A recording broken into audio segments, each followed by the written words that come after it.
There's a lot of fun in Tristram Shandy. What you confront are black pages when you're apprised of the death of Yorick. You have marbleized pages when you're discussing fine book manufacturing or fine books, classical books, and you realize the end sheets are made of marbleized pages. When you have certain episodes, we'll talk about them as we move along, where the author wants you to think up your own plot, then you have blank pages. At some point he even tells you how he plots these novels. He doesn't go in a linear fashion, he moves into digressions. And next week we're going to start by discussing some of these digressions. But what I'd like you to do first is turn to page 118 in the text you have. This is Volume 3, Chapter 8. Volume 3, Chapter 8. This is a situation where Obadiah is tying the knots. And I'm going to start with this, and then I'm going to move on to a discussion of John Locke's philosophy, which enters into Tristram Shandy. So let's look at this. Chapter 8, we discover that Lawrence Sterne writing this. As Obadiah's was a mixed case, mark, sirs, I say, a mixed case, for it was obstetrical, scriptical, squirtical, papistical, and as far as the coach horse was concerned in it, Kabbalistical. And only partly musical, Obadiah made no scruple of availing himself of the first expedient which offered. So taking hold of the bag and instruments, and gripping them hard together with one hand and with the finger and thumb in the other, the finger and thumb becomes important in Tristram Shandy, putting the end of the hatband betwixt his teeth and then slipping his hand down to the middle of it, he tied and cross-tied them all fast together from one end to the other as you would cord a trunk, with such a multiplicity of roundabouts and intricate cross turns, with a hard knot at every intersection or point where the strings met, that Dr. Slop must have had 3/5 of Job's patience, at least, to have unloosed them. I think in my conscience that had nature been in one of her nimble moods and in humor for such a contest, and she and Dr. Slop both fairly started together, there's no man living who had seen the bag with all that Obadiah had done to it. And so he had tied this bag, and now we see a scene where Dr. Slop has to untie these knots. Turn to page 120, at the bottom of page 119, and we'll see what happens. In the case of these knots, then, of the several obstructions, which may it please your references, such knots cast in our way in getting through life. So now he's equated the knots with the problems you have in life. Every hasty man can whip out his penknife and cut through them. 'Tis wrong, believe me, sirs, the most virtuous way, which both reason and conscience dictate, is to take our teeth or our fingers to them. So what you're supposed to do is proceed slowly and methodically to solve the problems. Don't take a knife and just cut through them. One problem here. Dr. Slop had lost his teeth, his favorite instrument, by extracting in the wrong direction, or by some misapplication of it, unfortunately slipping. He had formerly, in a hard labor, knocked out 3 of the best of them with the handle of it. He tried his fingers. Alas, the nails of his fingers and thumbs were cut close. The deuce take it! I can make nothing of it either way, cried Dr. Slop. The trampling overhead near my mother's bedside increased. In the meantime, Mrs.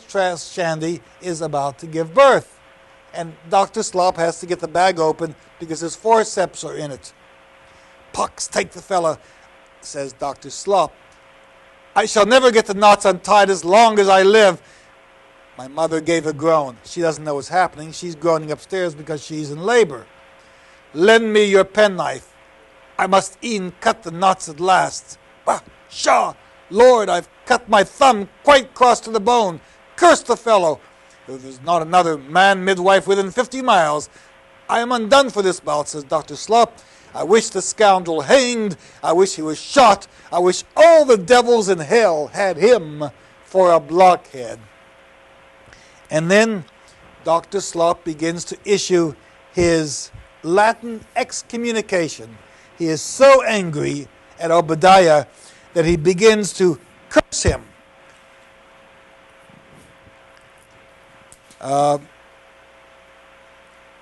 By the authority of God, and turn to page 123.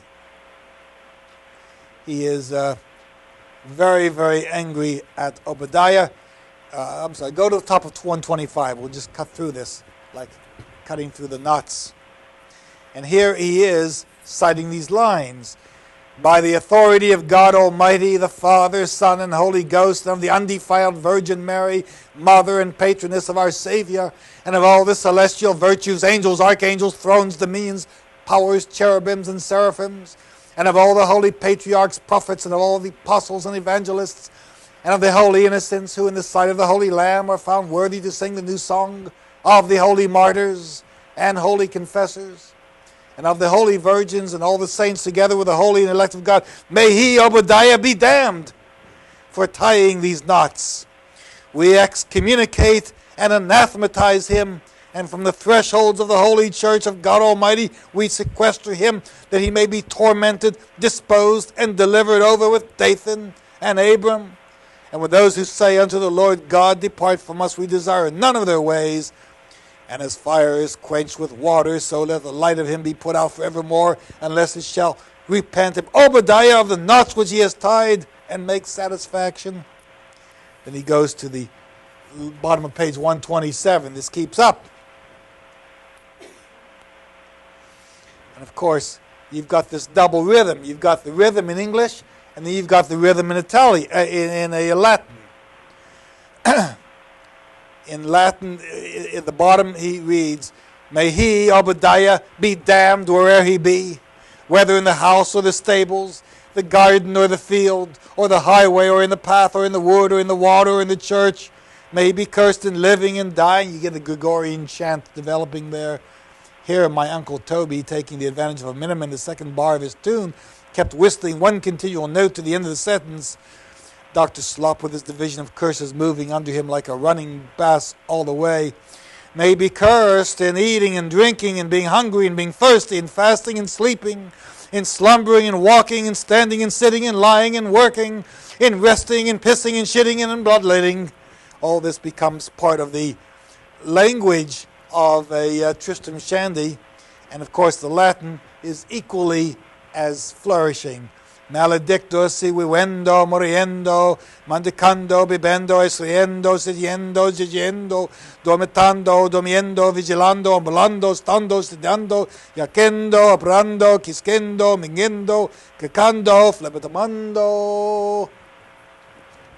And you get this litany where Stern is cursing Obadiah, and what becomes, I mean, we've seen 5 years pass in less than a sentence, and here we have Slop trying to untie these knots, and this lasts for pages and pages, this interminable curse, because this is the curse he wants to bring upon him, upon Obadiah. And we have the anathema against Obadiah. Now, one of the issues in Tristram Shandy is, why are so many ideas juxtaposed upon so many ideas? Well, one of the themes that we really want to draw upon and want to think about is the dependence or the indebtedness of Laurence Sterne to John Locke. John Locke, a philosopher, was involved in the Whig administration. When the Duke of Monmouth's battle occurred and the Whigs lost that bout, John Locke fled to the Netherlands. He came back with the glorious revolution of 1688, and shortly after that time turned out a series of essays, including the essay upon human understanding, essays on toleration, essays on civil government, which were major philosophical treatises. In 1688, as a matter of fact, William Penn founded the Commonwealth of Pennsylvania in America, and John Locke's philosophy was embodied in the Constitution of this Commonwealth, including the first Bill of Rights ever written, because Locke was involved in the issue of individual perception and individual rights. Now, let's talk about this for a few moments, because John Locke is, we might say, the English father of the Enlightenment. Descartes, of course, is the father of the French and world Enlightenment. But John Locke was concerned about human perception and individual perception. From Locke's time on, we have an awareness that the individual may be at the center of understanding, rather than all people derive their understanding from a single source, the deity. In other words, the essay on human understanding is exactly that. It's not an essay on metaphysics, although he does speak about a God and the origin of ideas there. But he basically is concerned with how men think. Now, how men think is an interesting perception, and one of the characteristics that John Locke has is that all men derive their understanding first through sensible objects. Your senses, your sense of taste, your sense of touch, your sense of smell, your sense of speech, your sense of hearing. These are the primal senses that one utilizes in order to obtain understanding. These senses give a thing a name. Now let me just suggest to you what this means. And I'll put a chart here and show you on this chart. Our senses are paramount. And those are the 5 senses that lead to understanding. Now, what in fact happens? Our senses allow us to see objects. And we detect objects in numerous ways. We detect objects because they have form, they have a contour, they have a certain weight, they have a certain mobility,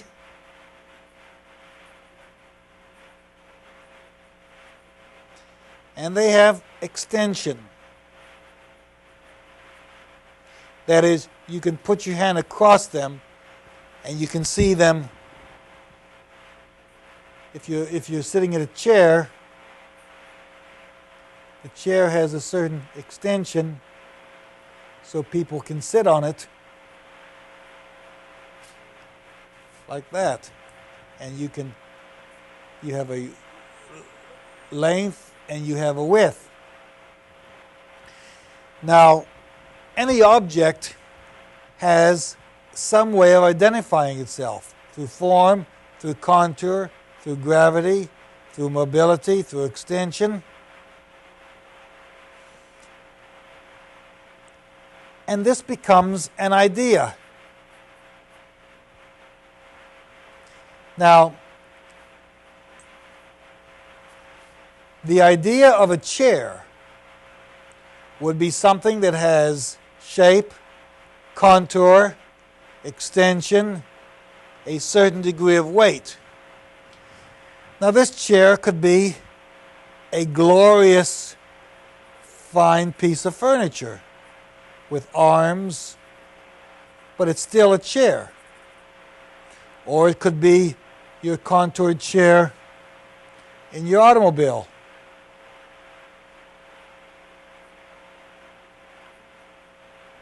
It doesn't look too much like a chair. I won't even look at it to show that. But the point is that once you have the idea of a chair, you have what we call chairiness, right? And it doesn't matter whether you're American, you can call this a chair, or French, you can call this a chaise, right? Or in Hebrew, you can call it a kisei. I think I've got it spelled right there, I'm not sure. I have it wrong. Could be this way, no. Okay, I'll leave that out too. Chair or chaise, but the Hebrew word is kisei. It doesn't matter what language you're talking in, the idea of the chair is still the same. All right? The idea of the chair is still the same. So all people, whether you live in France or you live in England or you live in America or you live in Spain or you live in Russia, you're all going to look at the same object and call it a chair, but in your naming. So naming becomes particular to a culture and to a civilization. And naming becomes very important because the name we give to something is the word that equates with an idea. Okay? The word equates with an idea.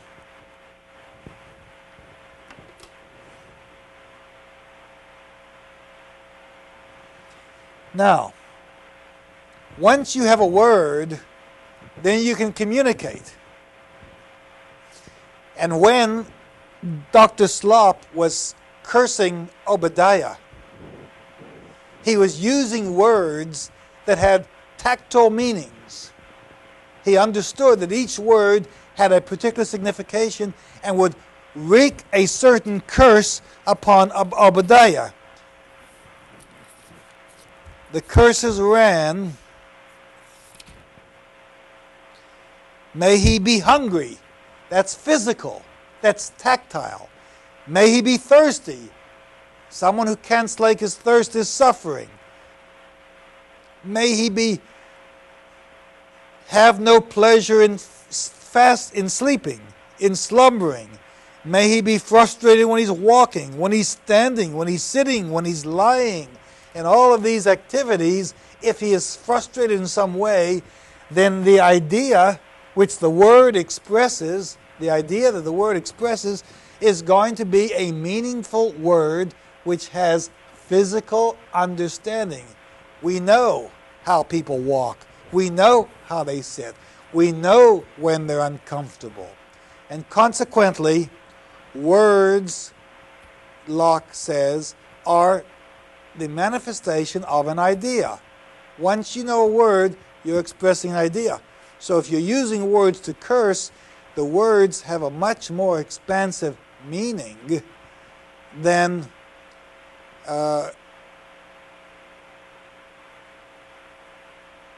they might have had if you didn't realize that each word has an implication. Now, we learn about words two ways. We learn about words by expressing them once we see something. But if we don't experience something ourselves, we still know words because we learn words medially. We learn words by sight. We learn words by reading them on a page, so that our knowledge is always expanded by the use of words. These words that sometimes become symbolic. And so we're able to expand our word hoard.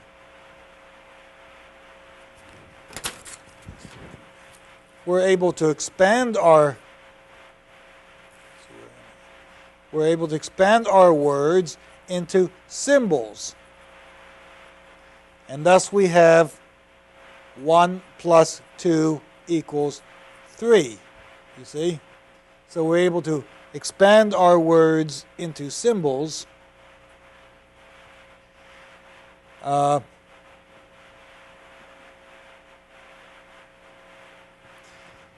we're able to show women, we're able to show men, we're able to show that we don't want people to smoke by symbols. But you don't get the symbols without words.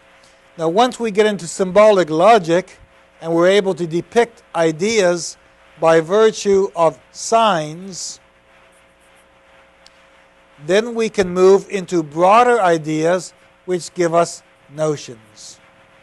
And for Locke, words like notions are what most people call ideas. They're expansive. Now the question is, how do you get from the sensations to notions?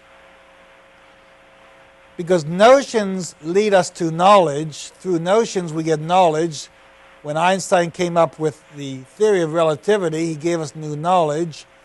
Knowledge always leads us to new understanding.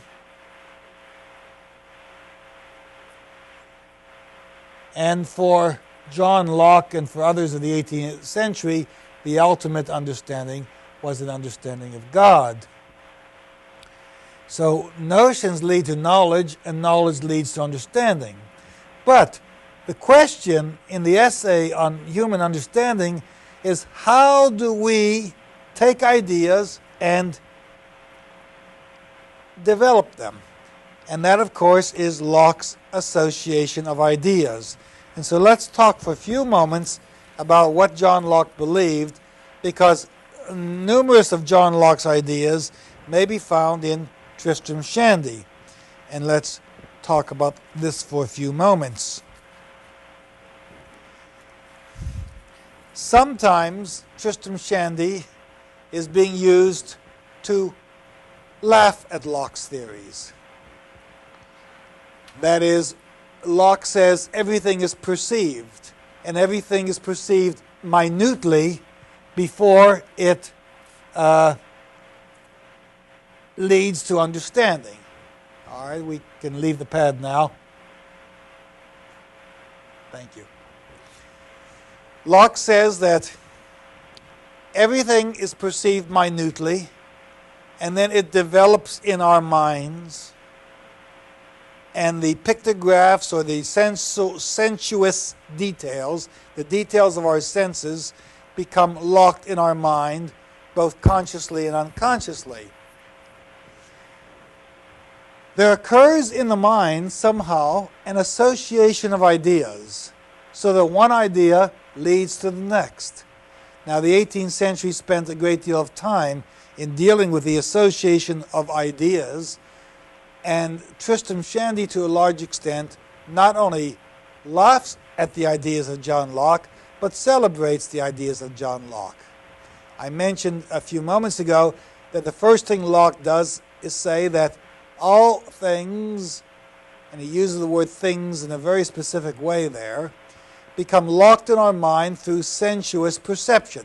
Thus, when Bridget is at the door, waiting to open the door for Uncle Toby, with her finger and thumb on the door, just waiting to move, and we see her with her thumb on the door, and we see Uncle Toby moving up and lifting the knocker, and each one of these events becomes a single perceptive event. The association of ideas tells us that at some point it'll all come together, and as soon as Uncle Toby drops the knocker, Bridget will open the door, and then the events that unfold will show us the Widow Wadman interactions. By the same token, there is an association of ideas. As soon as we discover that there is a death in the family, and that Mrs. Shandy may be wearing mourning clothes, the maid, instead of thinking about death or Bobby or the mourning clothes, is concerned about what dresses Mrs. Shandy is going to discard that she herself can wear. And so we have an association of ideas depending on one's individual sensibility, because the characteristic of the Enlightenment that's really important in Tristram Shandy is the sensibility of individuals' perceptions. Thus, Uncle Toby's interested in his Tristopedia, Trim is interested in Bridget, Uncle Walter Shandy is interested in his Tristopedia, Toby is interested in his fortifications, Trim is interested in Bridget, Slockenbergius is interested in his mule and Julia. All these associations come together in a rather dramatic fashion and in a almost panoply of ideas, all of which can join. Well, let's talk now and ask yourself, what are the circumstances of John Locke's philosophy that are important? First is the idea of the tabula rasa, the blank page. John Locke says that every person comes into the world, and his mind is like a tabula rasa, a blank page, which is to be filled. And consequently, this leads us to the idea that education is ultimately going to fill one's mind to the extent that one becomes nurtured. And therefore, we have the idea that nurture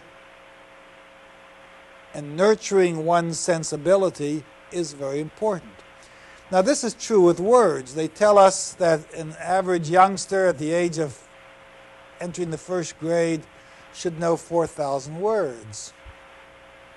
Now, obviously, a 4-year-old or 5-year-old does not have a 4,000 word speaking vocabulary. But and he wouldn't say, I'm going to carry my briefcase to the office. But if his father yelled at him and said, keep your hands off my briefcase, the youngster would know the word briefcase, even though it's not a part of his vocabulary.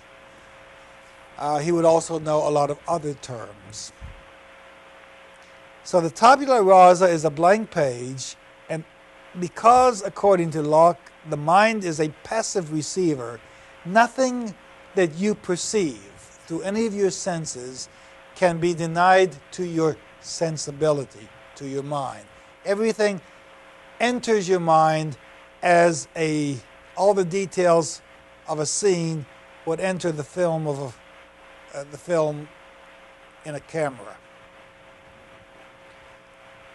Now, the idea of the tabula rasa is important because Tristram is telling us all the things that he knows he has heard. Dinah and the coachman, the midwife, Yorick's sense of humor.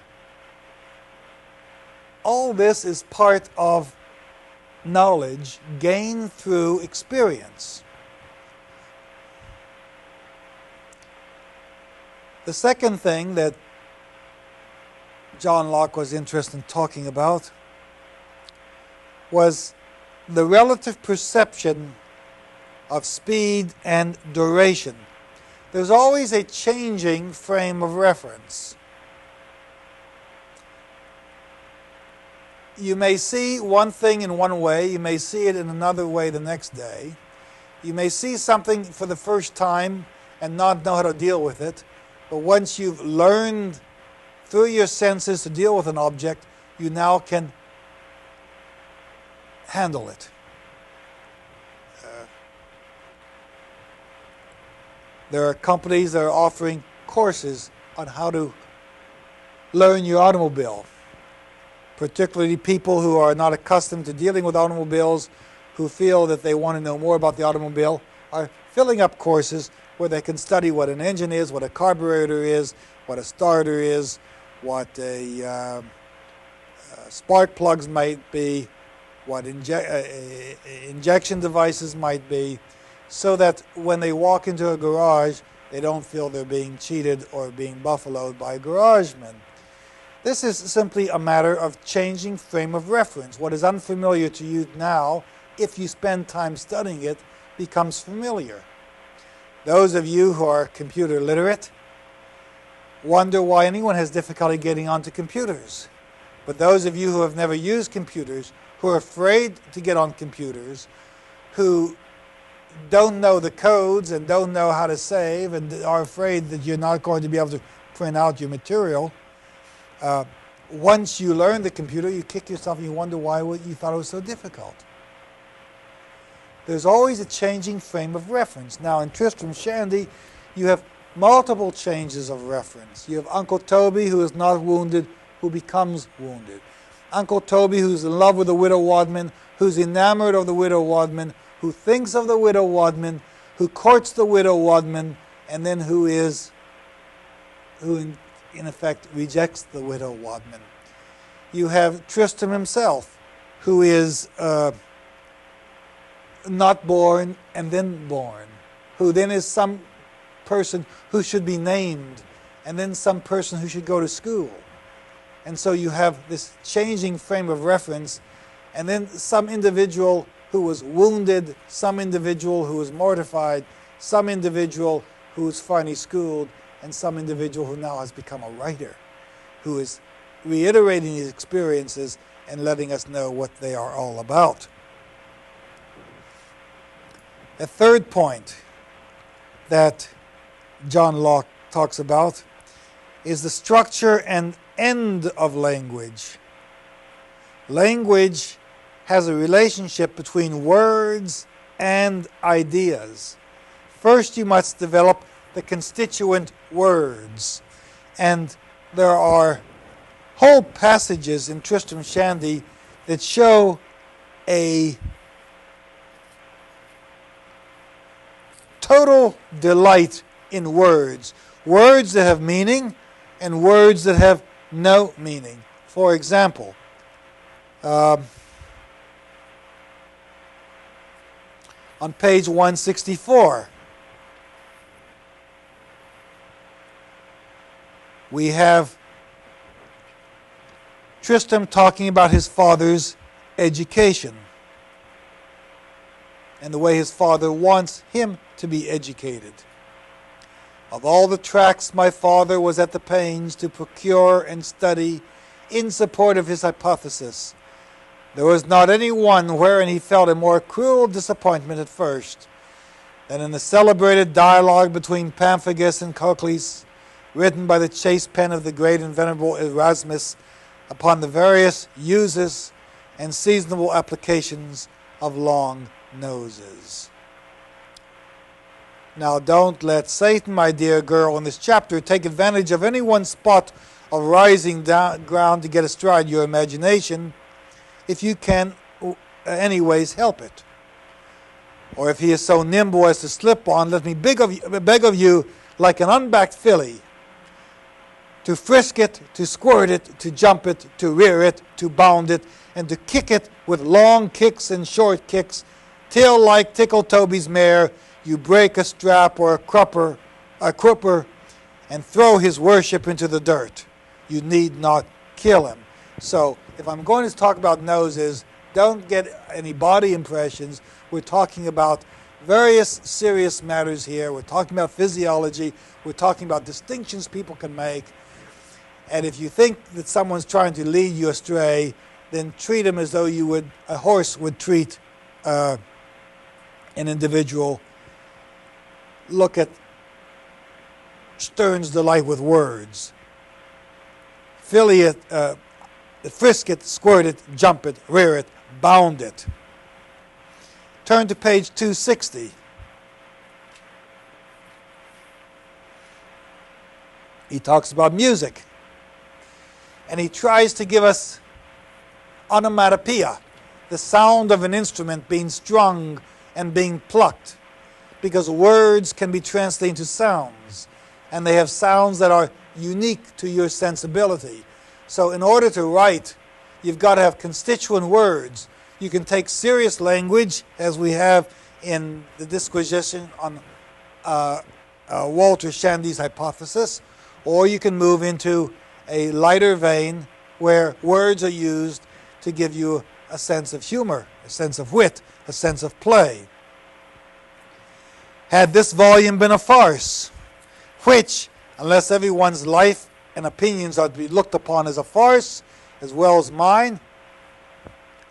I see no reason to suppose the last chapter, sir, had finished the first act of it, and then this chapter must have set off thus. Pit-ring, twing, twang, prut, toot. 'Tis a cursed bad fiddle. Do you know whether my fiddle's in tune or no? Trut, prut. They should be fifths. 'Tis wickedly strung.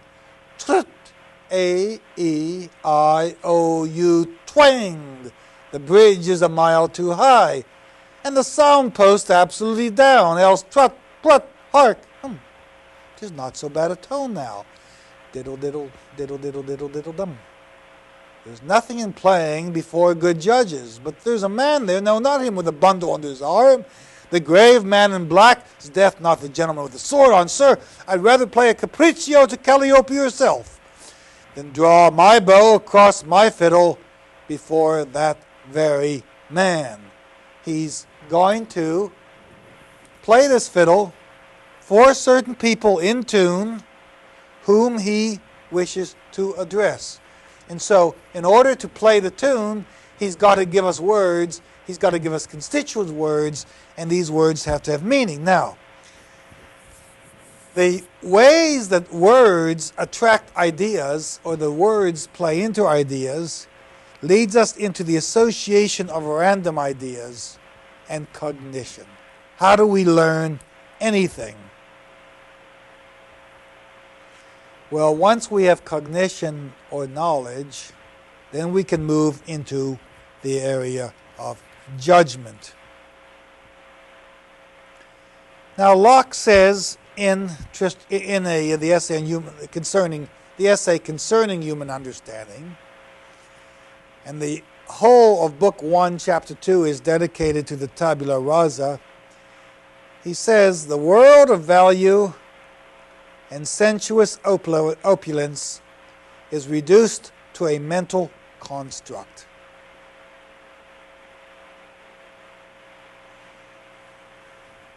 Okay. Tristram tells us in Volume 2, Chapter 2, this. Pray, sir, in all the reading which you have ever read, did you ever read such a book as Locke's Essay upon the Human Understanding? Don't answer me rashly, because many, I know, quote the book who have not read it, and many have read it who understand it not. If either of these is your case, as I write to instruct, I will tell you in 3 words what the book is. It is a history. It is a history book, sir, which may possibly recommend it to the world. It's a history book of what passes in a man's own mind. And if you will say so, and if you will say so much of the book and no more, believe me, you will cut no contemptible figure in a metaphysical circle.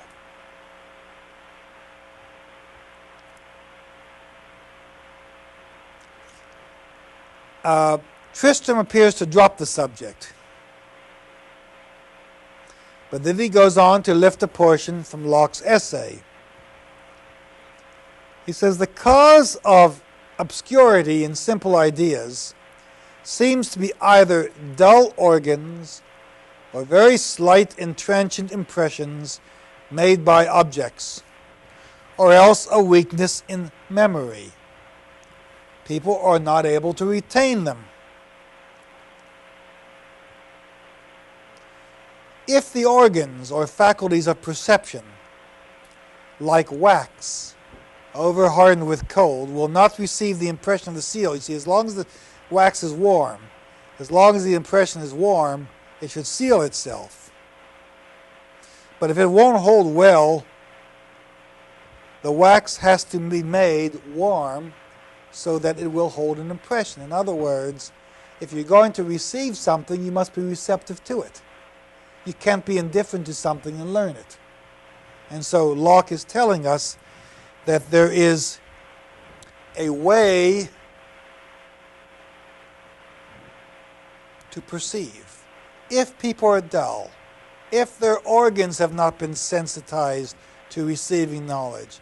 If they have not been trained, then their minds or the receptors will be like cold wax, which will not receive the seal of an impression. What does Tristram say in chapter 2, book 2, chapter 2? Now if you will venture to go along with me and look down into the bottom of this matter, it will be found that the cause of obscurity and confusion in the mind of man is threefold. This is Tristram talking. He's almost quoting Locke exactly. Dull organs, dear sir, in the first place. Secondly, slight and transient impressions made by objects when the organs are not dull.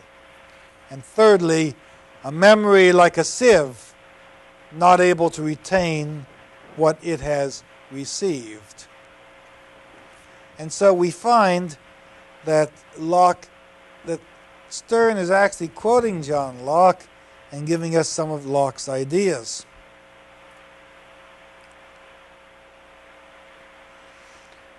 Now, we've already talked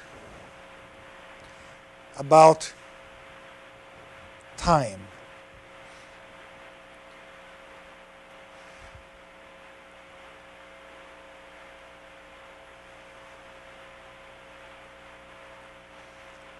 At the beginning of chapter 8 in volume 2, Tristram measures the time that Obadiah has had to return with Dr. Slop by the time the reader has spent reading since Obadiah's departure, though almost no time has elapsed in the story. 2 minutes, 13 seconds, and 3/5 he would remind him. And then Tristram will tell the critic that Obadiah has not got above 80 yards before he met with Dr. Slope. And the idea is taken from Locke's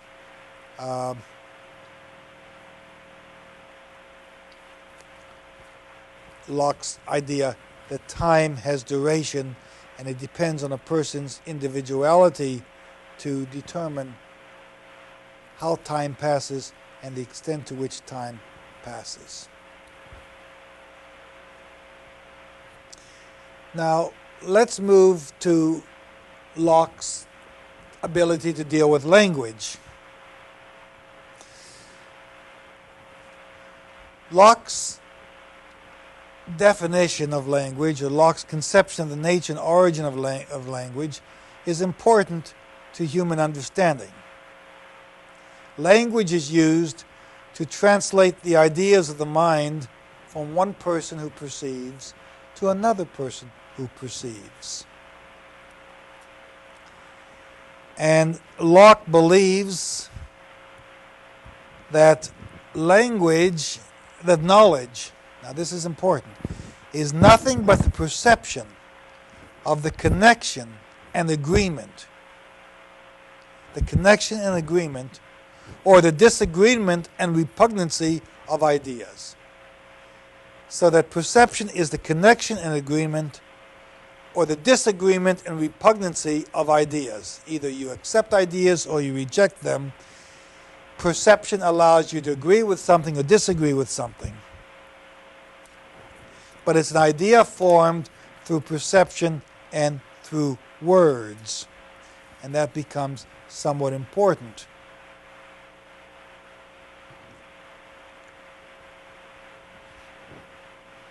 When we read Tristram Shandy, we find that in some cases he can find the words. In some he can't. Uncle Toby is perplexed, says Tristram Shandy. Wilt thou drop a tear of pity upon his scarp and his counterscarp, his glasses and his covered way, his ravelin and his half-moon? By heavens, his life was put in jeopardy by words. That is, Uncle Toby is now taking these fortifications, and he is drawing them and designing them and using them, fighting his wars upon them, and using terms that only he is familiar with, or any military person is familiar with in terms of military jargon, or battlefield experts familiar with, because fortifications must be structured, and must be understood, and must be built, and must be explained to those building them in terms that everyone understands, and such that you give terms to specific wartime devices, military devices, military armaments, military equipment, that defines for Toby the actions on the field and are meaningless to other people. In other words, Toby defines his existence by words on the battlefield, and other people are not so willing to define them.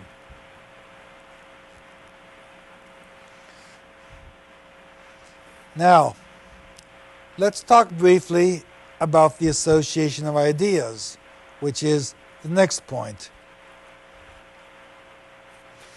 Of course, there are immediate associations. When, at the very beginning of the novel, Uncle Toby, Walter Shandi and Tristram's mother are in bed, and you have the clock winding episode. Invariably, the association of ideas both calls to Mrs. Shandy's attention, Walter's obligations, and distracts them from his obligations.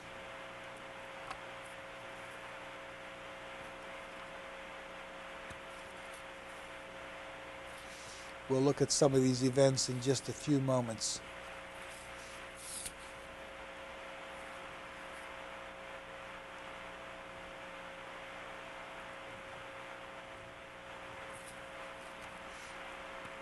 As we go through, we're going to go through the text and try to pick up some of these themes in kind of a random fashion once we go over some of these points.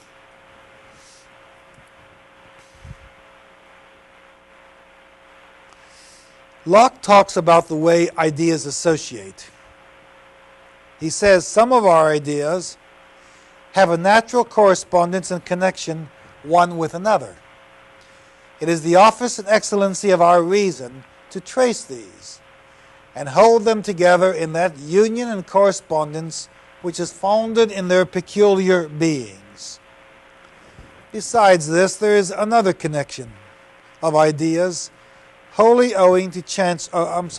Besides this, he says, there is another connection of ideas wholly owing to chance or custom.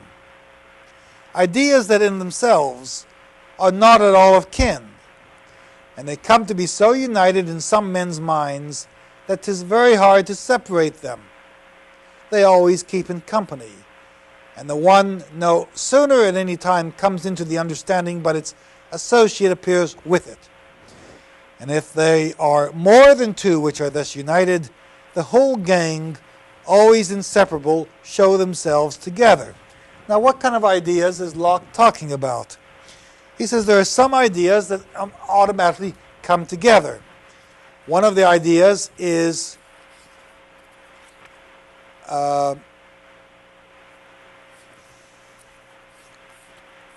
Tristram's discussion of the family. He says the family is a machine. I'm looking for that particular passage here, and I'll get it for you in just a moment.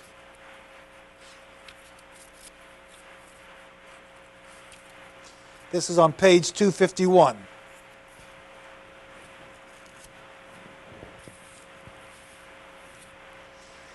He says,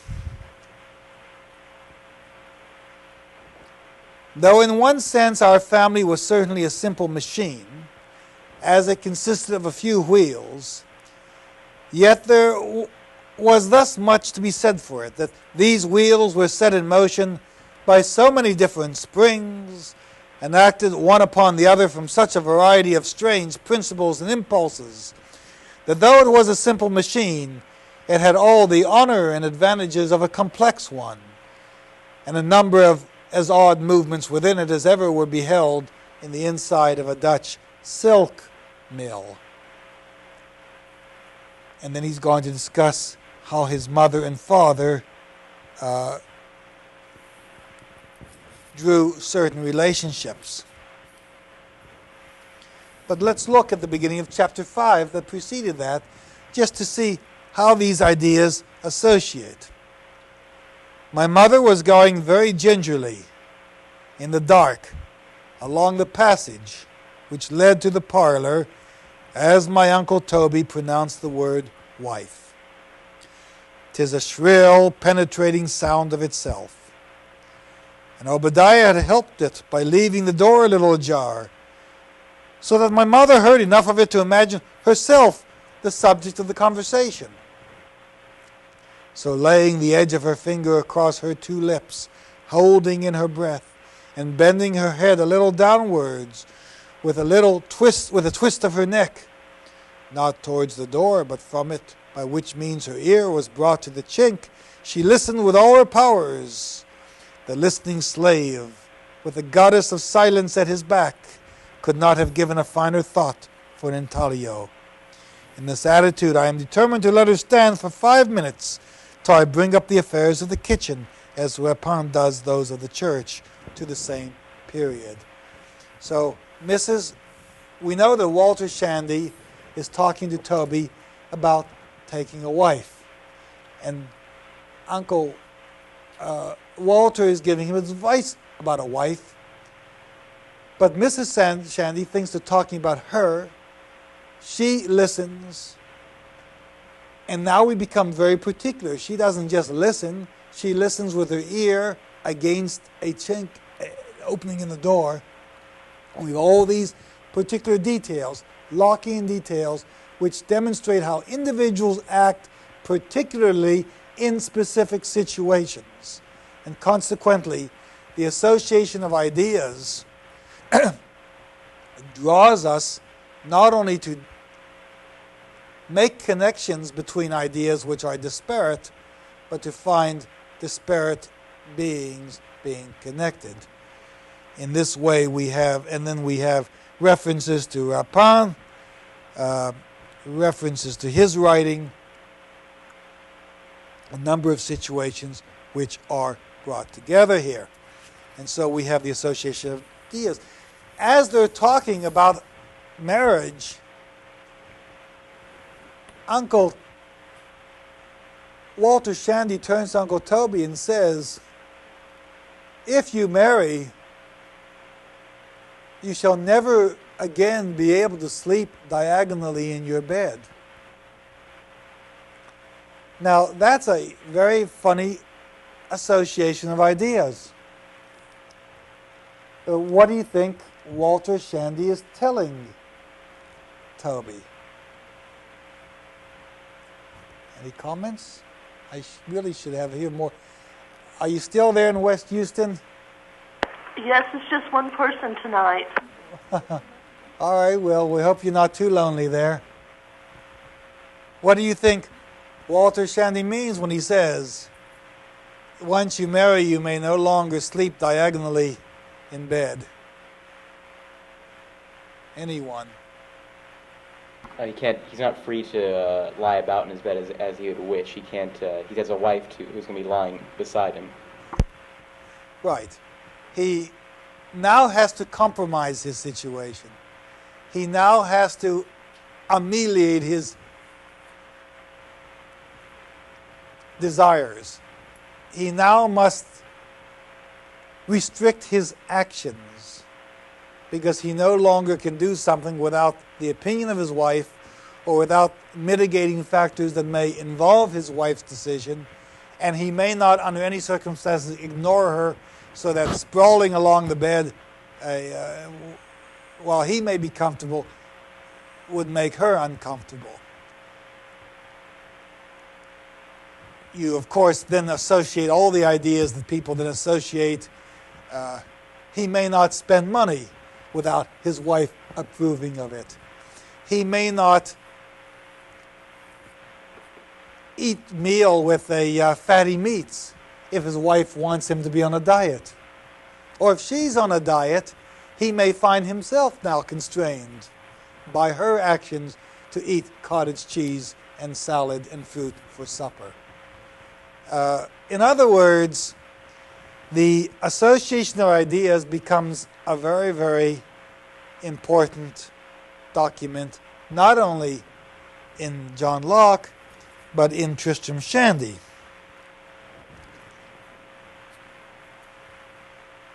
Tristram's metaphor describes a machine, once set a-going, whether right or wrong.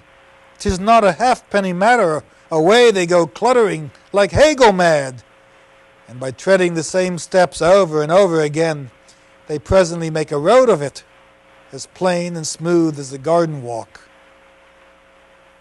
which, when they are once used to, the devil himself shall not be able to drive them off it.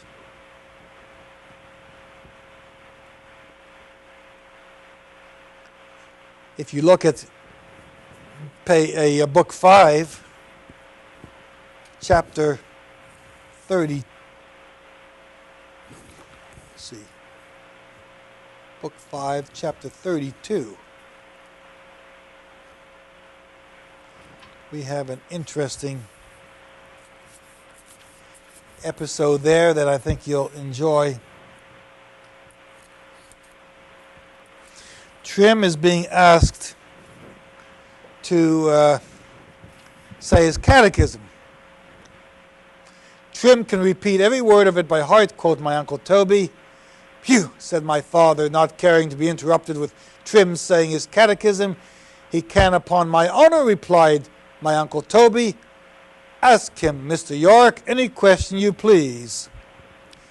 The fifth commandment, Trim, said York, speaking mildly and with a gentle nod as to a modest catechumen. The corporal stood silent. You don't ask him right, said my Uncle Toby, raising his voice and giving it rapidly like the word of command. The fifth. I must begin with the first, please, Your Honor, said the corporal. The corporal doesn't know how to begin with the fifth because he used to doing military maneuvers in order, by the number. He's used to doing his military rifle routines by the number. First you do one thing, then you do the second. So he can't start with the fifth. He's got to start with the first. In other words, the association of catechism is, with Toby, an association with the manual of arms. Yorick could not forbear smiling. Your reverence does not consider, said the corporal, shouldering his stick like a musket and marching into the middle of the room to illustrate his position, that 'tis exactly the same thing as doing one's exercise in the field. Join your right hand to your firelock, cried the corporal, giving the word of command and performing the motion. Poise your firelock, cried the corporal, doing the duty still of both adjutant and private man. Rest your firelock. One motion, and please your reverence, you see, leads into another. And Uncle Toby waves his tobacco pipe. But the point is that the catechism for Trim is known. He can recite it, but he's got to recite it the way he recites the manual of arms, taking a rifle off one shoulder, shifting it into his arms, and then shifting it to the left shoulder. This becomes a science of rote by which one moves one's rifle in a parade stance or in his military stance and says his catechism as by rote. So you've got an interesting association of ideas in that particular passage too. Tristram tells us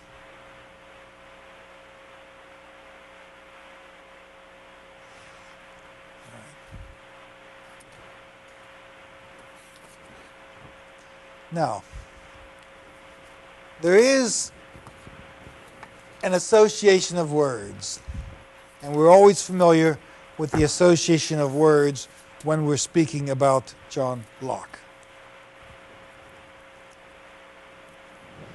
Locke created words. Locke knows that words create language, And language communicates ideas. One of the concerns in Tristram Shandy is how men use words.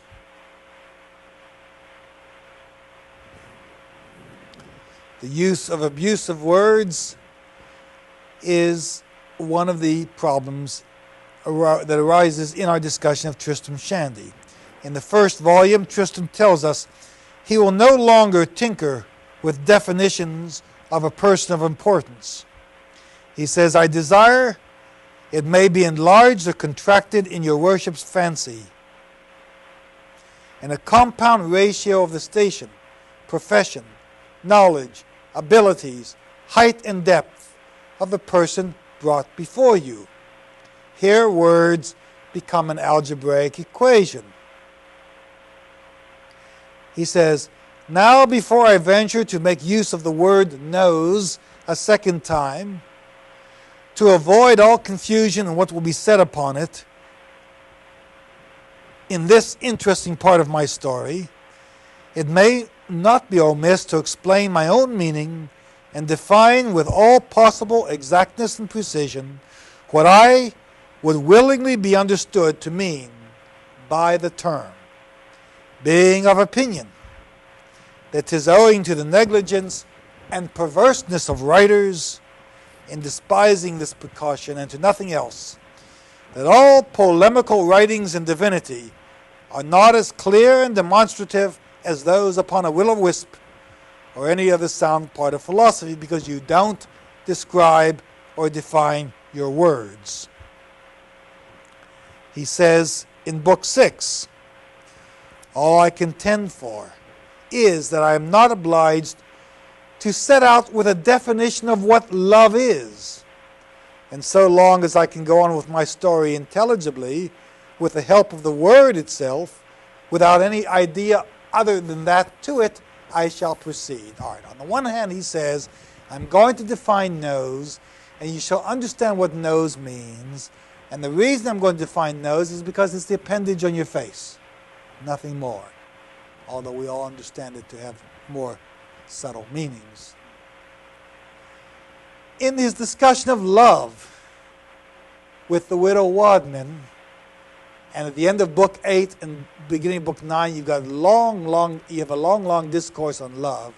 He says, I'll discuss love, but don't ask me to be specific about it. Because love is a term that is individual to each people. Now, to this extent, there's no such thing as an abstract idea. An abstract idea is always an idea made up of peculiarities. What is love? Love is the way you love your dog, the way you love your child, the way you love your husband, the way you love your wife, the way you are loved by other people, by the way you are not loved by other people. And each person has individual experiences. So that when Tristram says, I don't want to define love, but I'm going to use the term, he is saying, I'm going to use it to show Uncle Toby's feelings, my father's feelings,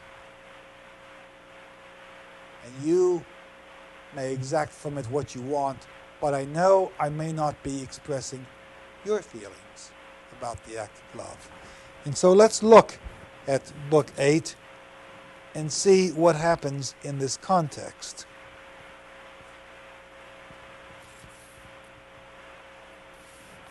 Page 403.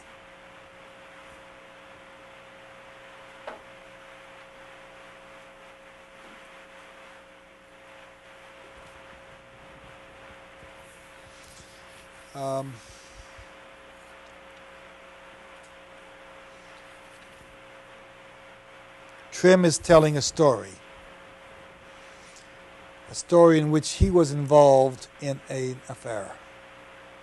He says on page 403, I was telling my sufferings to a young woman at a peasant's house where our cart, which was the last of the line, had halted. They had helped me in, and the young woman had taken a cordial out of her pocket and dropped it upon some sugar, and seeing it had cheered me, she had given me a second and a third time. So I was telling her, and please your honor, the anguish I was in, and was saying it was so intolerable to me that I had much rather lie down upon the bed, turning my face towards one which was in the corner of the room, and die than to go on. She was a good soul, said the corporal, wiping his eyes. She was a good soul, as your honor, said the corporal, wiping his eyes, will hear. I thought love had been a joyous thing, quoth my Uncle Toby. So she's wiping his eye, the corporal's wiping his eyes. Uncle Toby thinks that love should be a joyous thing, and something is happening that tells us that it may not be. So number one, the image that we had of love being joyful suddenly is somewhat mollified or somewhat altered in this particular description. Now we're going to talk about this next time when we go into digressions, and so we'll come back to that. Let's turn to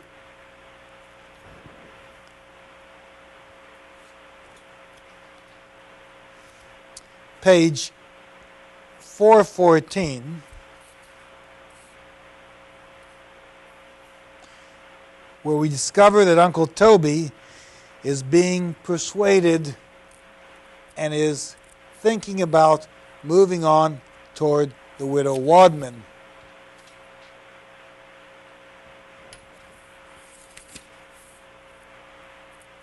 Okay, now turn to page 418. Let's look at Walter Shandy's letter to Uncle Toby. All right? This is Walter Shandy's letter to Uncle Toby about love and marriage and what's involved. What I'm going to say to thee is upon the nature of women and of love-making to them. Perhaps it is well for thee, we're on page 418, perhaps it is well for thee, though not so well for me, that thou hast occasion for a letter of instructions upon that head, and that I am able to write it to thee. Had it been the good pleasure of him who disposes of our lots, and thou no sufferer by the knowledge, I had been well content that thou shouldst have dipped the pen this moment into the ink instead of myself. But that not being the case, Mrs. Shandy being now close besides me, preparing for bed, I have thrown together without order, and just as they've come into my mind, this is the association of ideas, such hints and documents as I deem may be of use to thee, intending in this to give thee a token of my love, not doubting, my dear Toby, of the manner in which it will be accepted. He first talks about religion.